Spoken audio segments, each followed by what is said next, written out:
اور آپ سب کے مالک و مختار آقا غیب دان نبی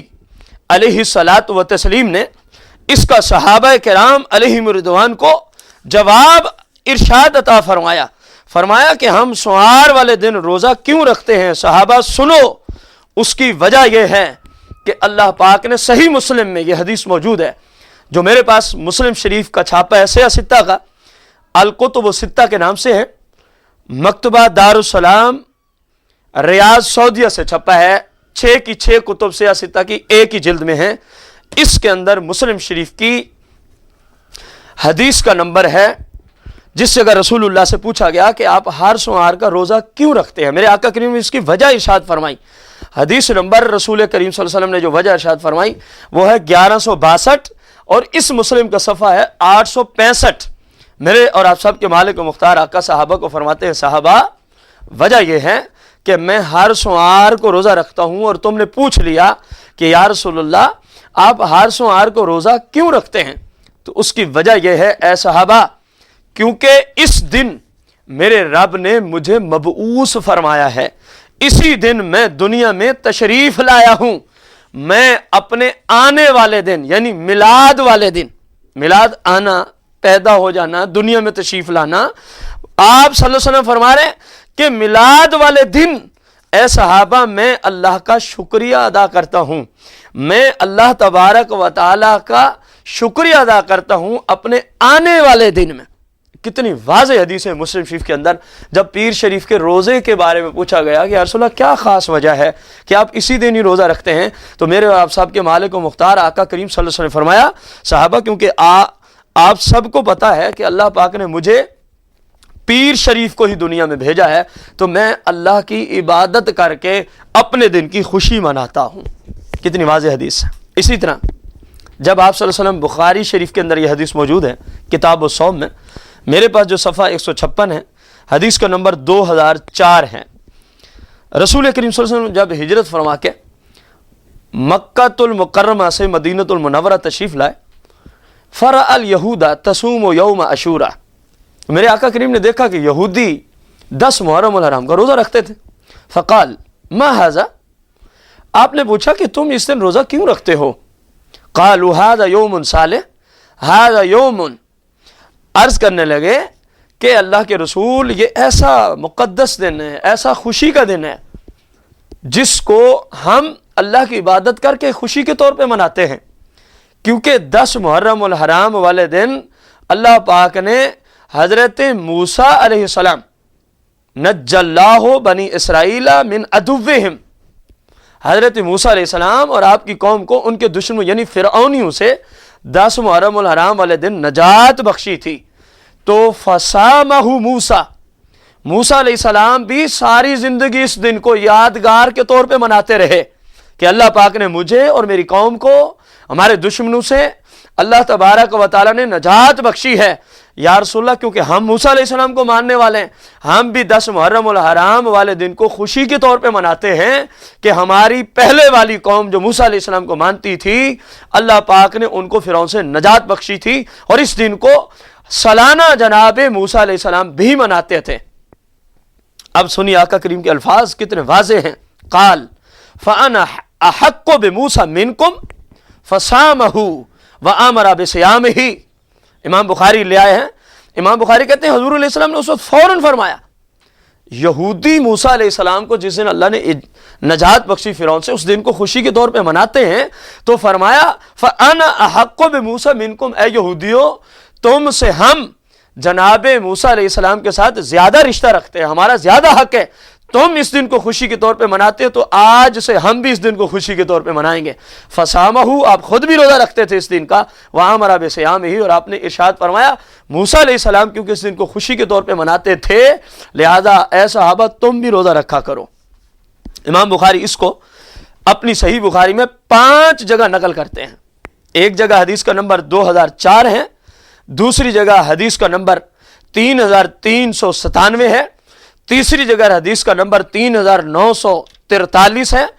چوتھی جگہ حدیث کا نمبر 4680 ہے، پانچویں جگہ حدیث کا نمبر 4737 ہے۔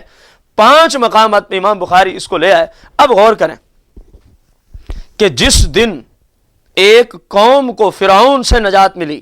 موسیٰ علیہ السلام بھی اس دن کو خوشی کے طور پہ مناتے تھے، آپ کی قوم بھی اور مدینے کے یہودی بھی، اور خود مصطفیٰ کریم نے جب ان سے یہ ریزن پوچھی کہ آخر کیا وجہ ہے کہ تم اس دن یہ روزہ رکھتے ہو، تو انہوں نے کہا جی موسیٰ علیہ السلام کو کیونکہ اس دن نجات ہوئی، ہم خوشی کے طور پہ اس دن کو یادگار کے طور پہ مناتے ہیں۔ میرے آقا کریم نے فرمایا پھر ہم بھی منائیں گے۔ اب واضح ہو گیا جس دن اللہ کی طرف سے خوشی آئے اس دن کو منانا انبیاء کی سنت ہے، خود مصطفیٰ کریم کی سنت ہے۔ یہ بخاری کے اندر حدیث 5 مقامات پہ موجود ہے۔ اب غور کیا جائے، جس دن ایک قوم کو نجات ملی وہ دن موسیٰ علیہ السلام بھی یادگار کے طور پہ منا رہے ہیں، سارے لوگ منا رہے ہیں، خود مصطفیٰ منا رہے ہیں، اور جس دن وہ ہستیاں ہیں جن کی وجہ سے ساری کائنات کو نجات ملی ہے، اس دن پھر عید نہیں، پھر جشن عید میلاد النبی ہی منایا جائے گا۔ یہ بخاری کی حدیث ہے۔ پھر کہتے ہیں جی رسول کریم صلی اللہ علیہ وسلم نے، ان کا ایک اور اعتراض ہوتا ہے، حضور علیہ السلام نے چلو روزہ تو رکھا، تم روزہ تو نہیں رکھتے، تم تو آپ کے فضائل بیان کرتے ہو، یہ کرتے ہو، وہ کرتے ہو۔ ہم ان سے پوچھیں گے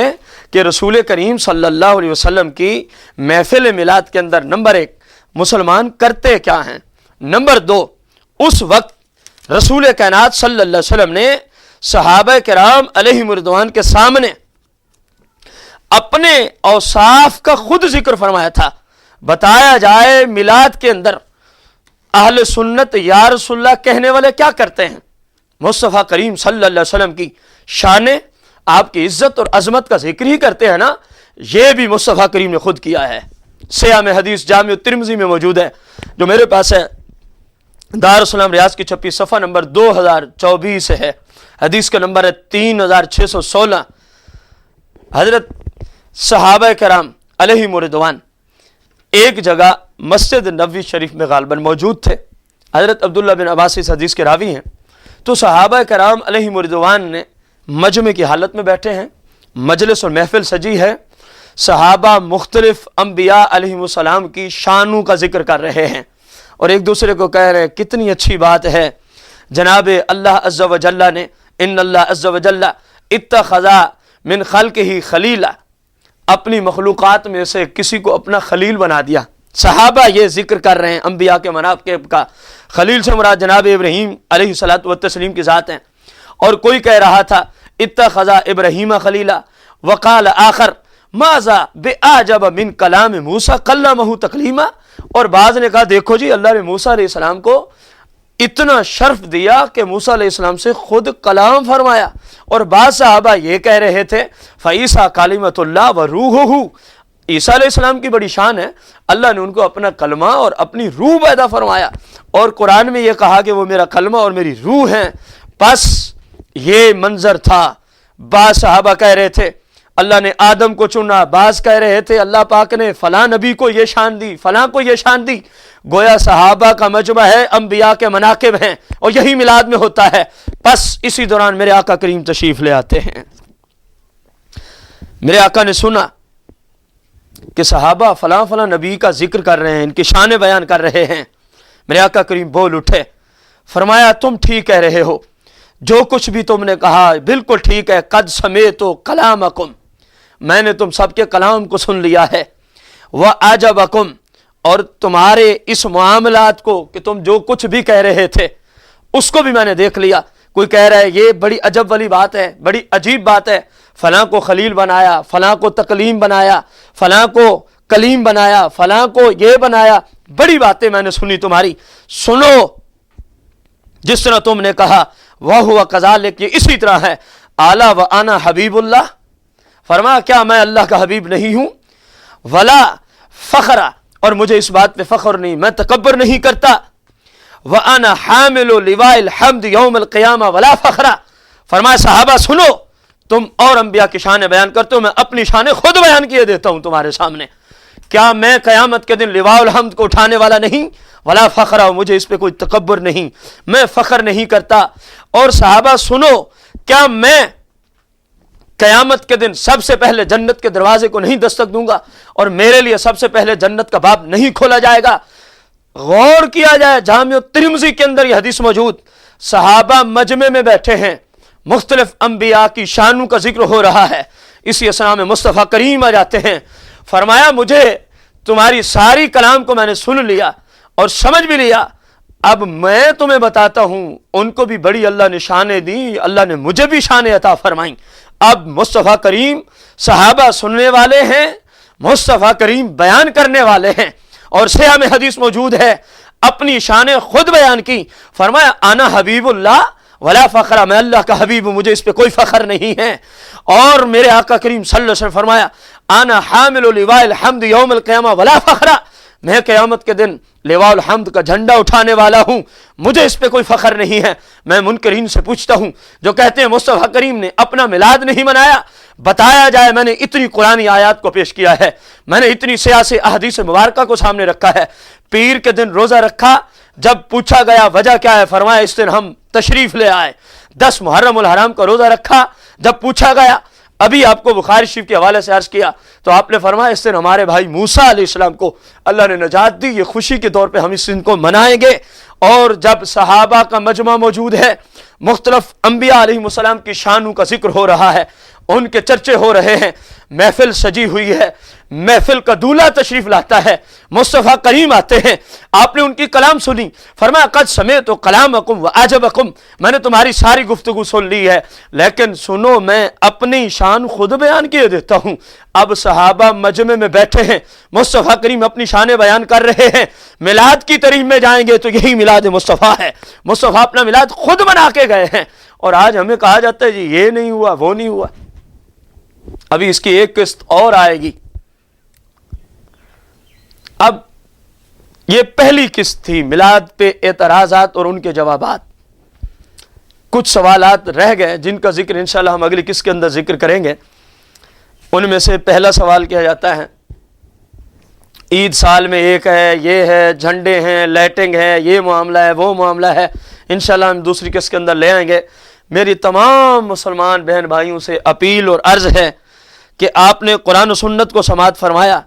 اور آپ نے قرآن و سنت کی روشنی میں قرآن سے بھی احادیث مبارکہ سے بھی دلائل میلاد مصطفیٰ کریم صلی اللہ علیہ وسلم پر سماعت فرمائے۔ تو اب کون سی ایسی بات رہ گئی ہے کہ کہنا فلاں نے نہیں منایا، فلاں نے نہیں منایا؟ میں اہل سنت کا خادم ہونے کے ناطے سے اہل سنت کی طرف سے منکرین پر دعویٰ اور چیلنج کرتا ہوں، پوری ذخیرہ احادیث سے کوئی ایک حدیث بھلے ضعیف ہی کیوں نہ ہو تم لے آؤ جس میں آیا ہو کہ میلاد منانا حرام ہے، میلاد منانا بدعت ہے، میلاد منانا شرک ہے۔ ہم تو یہی کہتے ہیں قرآن میں بھی میلاد مصطفیٰ ہے، احادیث میں بھی میلاد مصطفیٰ ہے، رب نے بھی میلاد پڑھا، انبیاء نے بھی میلاد پڑھا۔ 28واں پارہ نہیں کہہ رہا وَمُبَشِّرًا بِرَسُولٍ يَأْتِي مِن بَعْدِهِ اسْمُهُ احمد، حضرت عیسیٰ علیہ السلام نے آپ کی آمد کی بشارت دی، آپ سے کئی 100 سال پہلے انبیاء نے میلاد پڑھے اپنی اپنی قوموں میں، جس طرح کہ سورہ آل عمران کے اعتبار سے ہم پیچھے عرض کر رہا ہے۔ اب کوئی نہ مانے تو اس کی قسمت، قرآن و سنت کی روشنی میں میلاد منانا مستحسن ہے، بہت اچھی نیکی ہے، اللہ رسول کی رضا ہے، اور جس میلاد منانے کی برکات سے فتاوی حدیثیہ میں شیخ الاسلام علامہ ابن حجر عسقلانی آپ فرماتے ہیں ایسی محفلوں سے تو مصیبتیں دور ہوتی ہیں، میلاد منانے سے پریشانیاں دور ہوتی ہیں، میلاد منانے سے مصیبتیں دور ہوتی ہیں۔ بس وہ کسی شاعر نے کیا خوب کہا ہے، امام اہل سنت مجدد دین و ملت نے کتنی خوبصورت بات کی ہے، نثار تیری چہل پہل پہ ہزاروں عید ربیع الاول، نثار تیری چہل پہل پہ ہزاروں عید ربیع الاول، سوائے ابلیس کے جہاں میں سبھی تو خوشیاں منا رہے ہیں،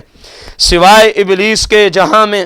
سبھی تو خوشیاں منا رہے ہیں۔ ایک اور شاعر نے کیا خوب کہا، جس کا ترجمہ سورہ آل عمران والی آیت کے اعتبار سے ہو جاتا ہے جو پیچھے آپ سماعت فرمائے کہ اللہ نے محبوب کو بھیجا، اس کا احسان مومنین پر کیا۔ شاعر کہتا ہے محبوب خدا دی آمد تے اسی خوش ہوئی ہے، ساڈا حق بن دے، کیوں؟ کیونکہ اسی مومن ہاں، اسی کافر نہیں مومن دا این ایمان آیا محبوب بے خدا دی آمد تے اسی خوش ہوئی ہے ساڈا حق بن دے اسی مومن ہاں اسی کافر نہیں مومن دا این ایمان آیا۔ اللہ جل مجدہ سے دعا ہے ہم سب کو صحیح معنوں میں قرآن و سنت سیکھ کر شریعت کے مطابق زندگی گزارنے کی توفیق عظیمہ عطا فرمائے۔ وما علیہ الا البلاغ۔ آمین۔